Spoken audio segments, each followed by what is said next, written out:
israélisants, si tout d'un coup ils prennent la parole en disant ces maltraitances doivent cesser, on doit tous réfléchir à notre sexisme intégré dont on n'a pas forcément conscience, on doit réfléchir à ce que le geste signifie, on doit réfléchir au consentement, ça aurait un impact très fort dans la profession. Et en réalité, ce qui a été tenu comme position, c'est plutôt des réflexes de protection corporatistes. Ça a été leur premier mouvement. Ça a été d'abord de nier les violences. Dans l'émission sur les maltraitances gynécologiques de Mélanie Deschalottes de 2015, il y avait d'autres représentants de la profession qui avaient exactement une position de négation, de dire ça n'existe pas, ces femmes exagèrent. Ça a longtemps été ça, puis face à l'ampleur de la mobilisation et au fait que les militantes ne lâchent pas et continuent à dénoncer, on voit des moments de bascule un petit peu dans là, récemment, en tout cas dans la profession, avec ces mêmes personnes qui vont dire qu'effectivement il y a des problèmes de violence, etc. Mais il a fallu se battre, il a fallu lutter très fort pour leur arracher la reconnaissance du problème, quoi. Et oui, et là, moi, je crois que le fait de les interviewer là-dessus, c'est aussi pour questionner qu'est-ce que c'est un point de vue dominant. Qu'est-ce que c'est la domination? Et la domination, c'est d'avoir raison, que sa version des faits soit celle qui est adoptée socialement par tous et toutes. Donc, moi, gynécologue, je dis, ce n'est pas une pénétration, donc ce n'en est pas une. Et on a la possibilité de nier, et le pouvoir, de nier le ressenti collectif et de le redéfinir en fonction de notre point de vue. C'est une des expressions de la domination. Par contre, quels sont les moyens que peuvent avoir les gynécologues, par exemple, pour faire un examen sans pénétration, entre guillemets? Alors, en fait, c'est une très bonne question, parce qu'en fait, déjà, effectivement, la première chose, c'est de demander le consentement, ce qui change tout, parce que si on me pose un spéculum sans prévenir, ou si on me dit, est-ce que vous êtes d'accord pour que je le mette, ou éventuellement, est-ce que vous voulez le poser vous-même, ça change des choses, ça c'est la première chose. Ben non, on ne demande pas, mais la loi le prévoit. Oui, mais moi non plus, hein.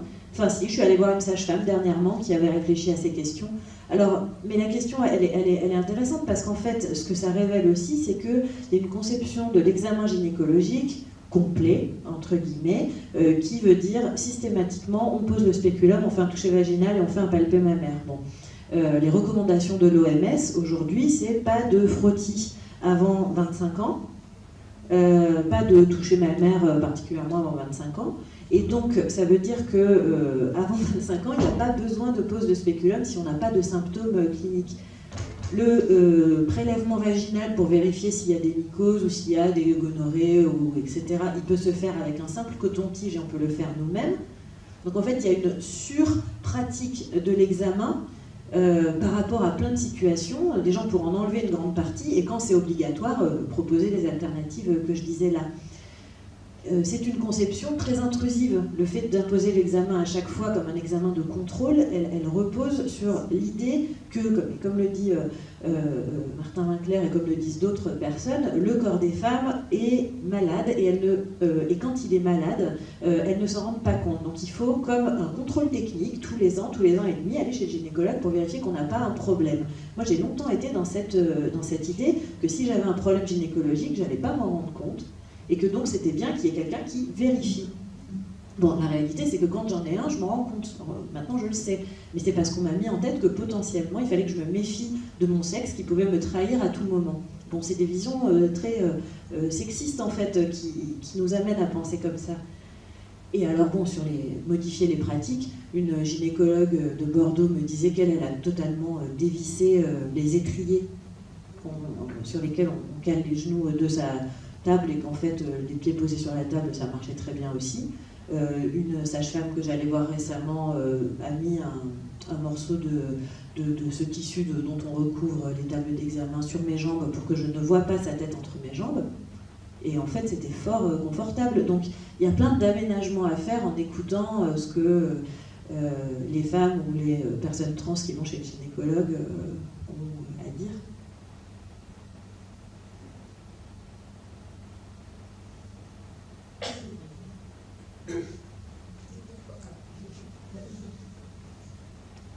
Moi, ça me fait faire le lien avec le film La domination masculine et le débat qu'on a eu avec le metteur en scène, qui expliquait bien que toute la société est bâtie sur des rapports de domination, et c'est pas... il faut vraiment changer complètement les rapports entre tous les humains, qu'ils soient hommes, femmes, peu importe, parce qu'on est toujours dans un système de domination. Et tant qu'on n'aura pas changé ça, on n'arrivera pas à améliorer les choses, dans aucun domaine que ce soit, encore plus dans le domaine que vous traitez aujourd'hui. Oui, c'est une lutte, c'est une lutte déjà pour identifier ce qu'on subit. Je crois que en tout cas, le parcours que j'ai pu faire personnellement autour de ce film, c'est ça, c'est comprendre à quel moment on est victime, la violence que c'est de se reconnaître victime de quelque chose qui n'est pas normal. Longtemps j'ai refusé, parce que moi je suis pas une victime. Voilà.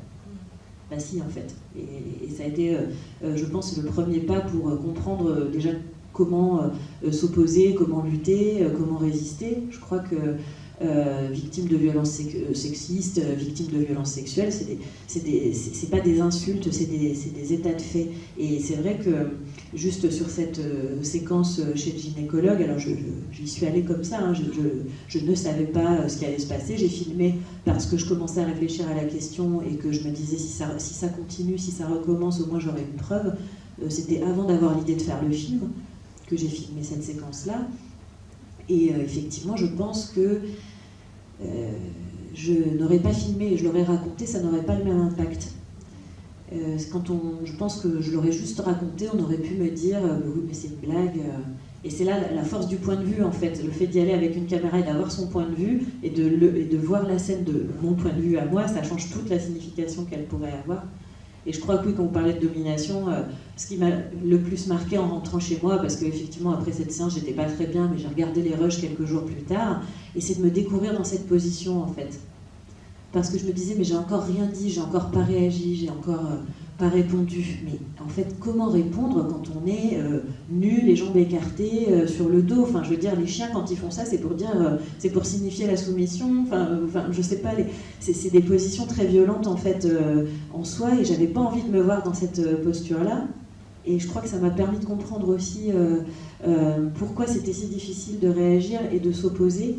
En fait, c'est la structure, c'est le dispositif qui détermine nos rôles au-dessus de nous. Et c'est pas une question de force personnelle, de caractère personnel. Donc c'est à cet endroit-là qu'il faut réfléchir au niveau du système, parce qu'on ne peut pas demander aux femmes d'être assez fortes pour réagir à ce genre de choses. Particulièrement parce qu'on se sent humilié dans cette position. Et c'est un sentiment qu'on ressent dès la première fois que ça nous arrive, quand on est très jeune, et jusqu'au bout de notre vie et des examens qu'on subit. Et je pense que le fait de se sentir humilié nous rend totalement muettes. Voilà. On n'est pas en position de lutter dans ces moments-là. Et effectivement, on est dans une sorte de déni, parce qu'on est dans une forme de dissociation qui existe pour d'autres violences, parce que c'est tellement effectivement humiliant qu'on ne veut pas se reconnaître en tant que victime, et qu'inconsciemment on rejette cette violence et on dissocie complètement les choses, quoi.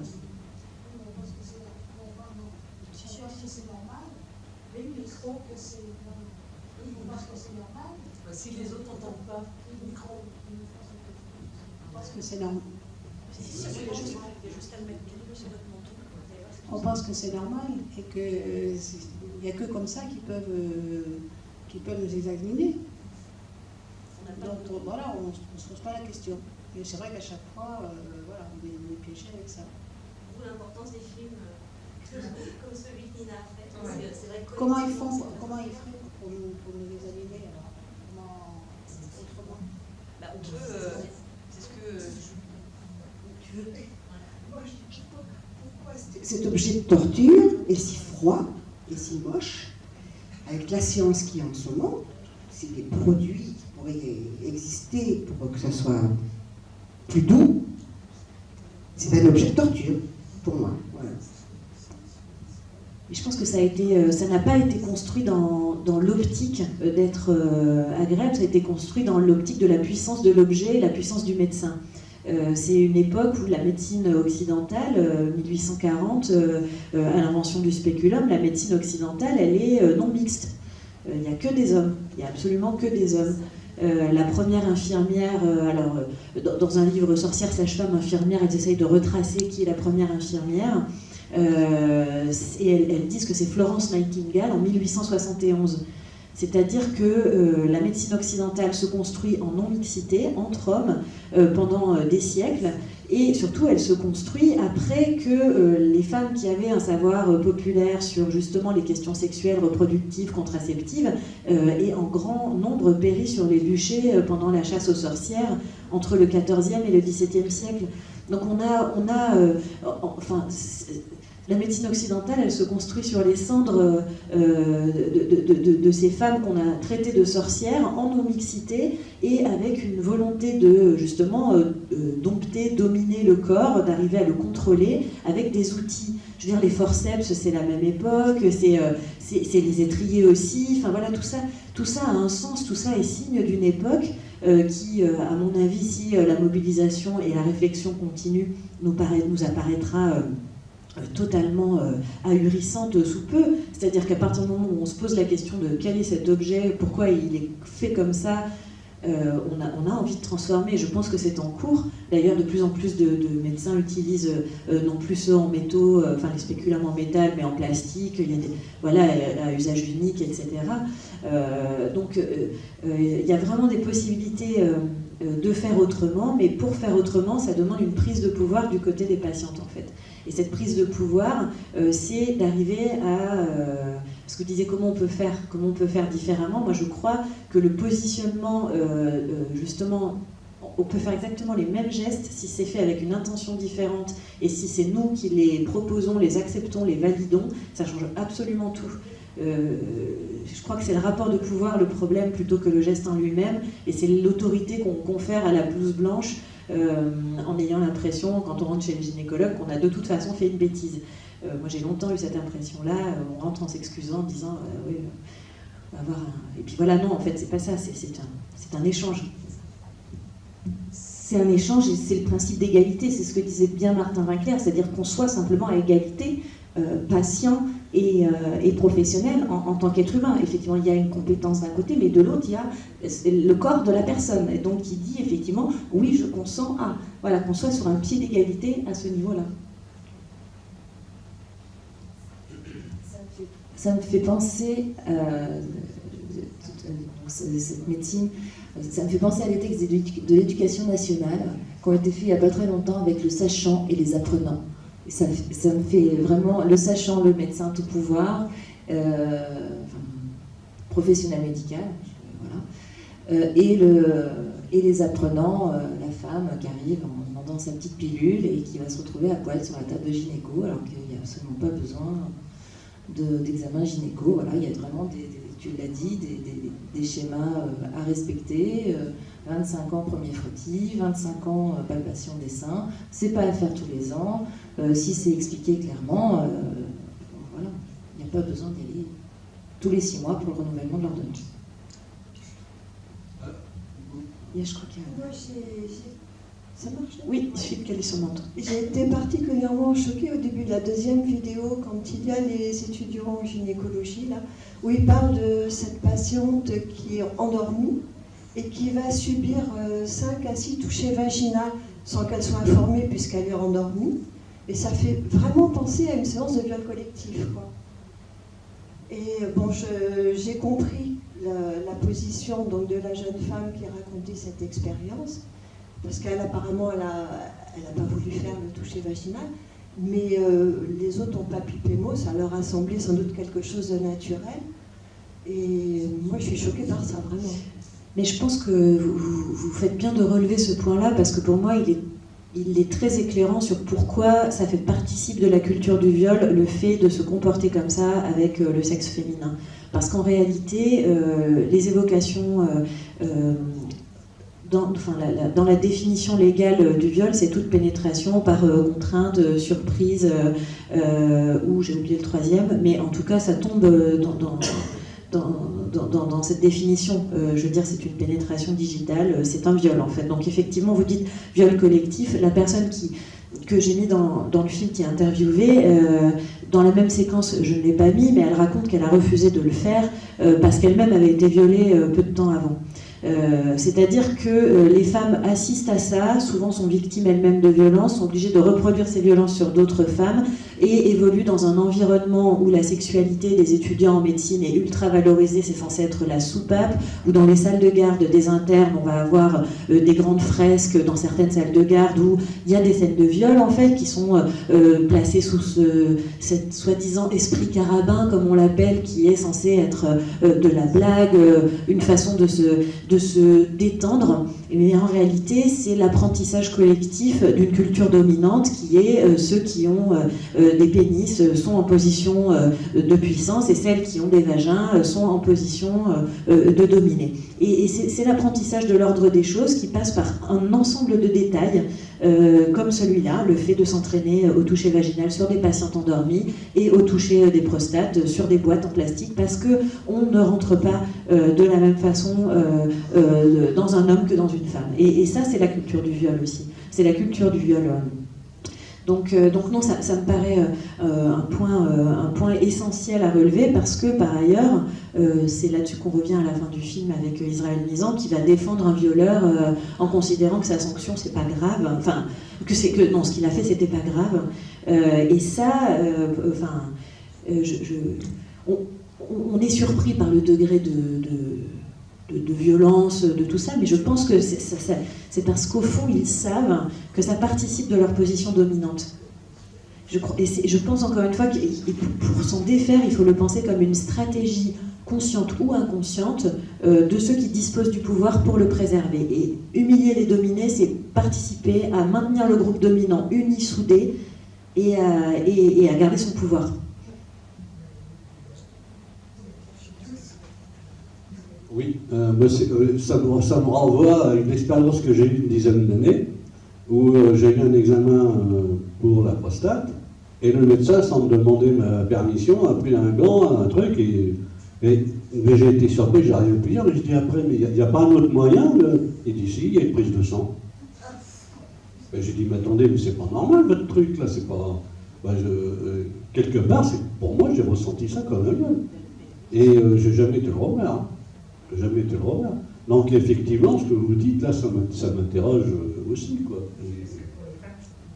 C'est pire pour une femme, je pense. Non, mais pire, je sais pas, parce que la question, c'est que quand on vous demande pas votre autorisation, ce qui se passe, voilà, et globalement, ça arrive moins aux hommes qu'aux femmes, et c'est juste que nous, comme il y a censé être on l'apprend dès l'adolescence que ça va nous arriver et qu'il faut y aller tous les ans pour y passer. Donc voilà, c'est pour ça qu'il y a un caractère de plus grande ampleur, mais effectivement, enfin, c'est une forme de violence très importante pour qu'on soit un homme ou une femme. Et oui, pour moi, je pense que c'est important qu'on mette des mots là-dessus, qu'on a le droit de refuser toute pénétration dans n'importe quel cadre que ce soit. Pourquoi on nous dit que dans un cadre sexuel ou de relation entre êtres humains, c'est interdit, et que dès qu'on passe la porte de l'hôpital ou du cabinet gynécologue, ce qui était interdit devient autorisé, et on est censé, par ailleurs, oublier toute la symbolique qu'il y a derrière ça. En fait, c'est pas possible.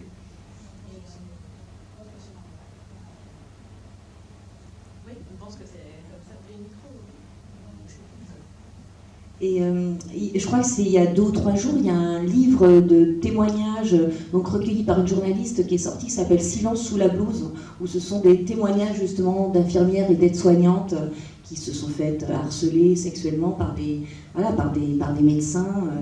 Et on est vraiment là-dedans, quoi. Hein. C'est à tous les niveaux, effectivement. Alors, la culture, enfin, c'est pas une culture, mais ce sentiment de le viol. Les femmes qui vont porter plainte pour viol, elles ont après un examen gynécologique pour voir si elles ont réellement été violées. C'est... Non, mais parce que ce qui est extraordinaire, c'est encore la culture patriarcale qui glorifie tellement la bite, qui pense que dès qu'elle passe quelque part, ça se voit. Non, mais c'est vraiment... Le corps est censé être indéfiniment et profondément transformé. C'est comme la perte de la virginité. Je veux dire, aujourd'hui, on sait que l'hymen qui est censé garantir la virginité des jeunes femmes, en fait, il y a plein de femmes qui naissent avec un hymen très différent, élastique, que l'hymen disparaît avant les rapports et que non, on ne peut pas voir si une femme a déjà été pénétrée ou pas comme ça. Mais c'est cette idée qu'il faut absolument que le corps soit marqué par l'action de l'autre. Et bon, c'est voilà, cette logique-là qui est terrifiante en fait, mais qui est fausse en plus. C'est ça qui est.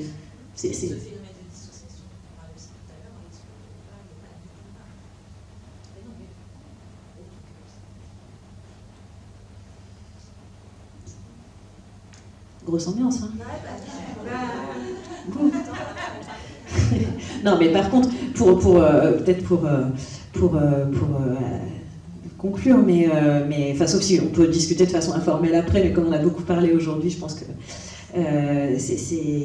Enfin là, tout ce qui se passe, ton film, qui va sortir, le fait qu'il y ait eu plein de livres, le fait que voilà, vraiment ça bouge.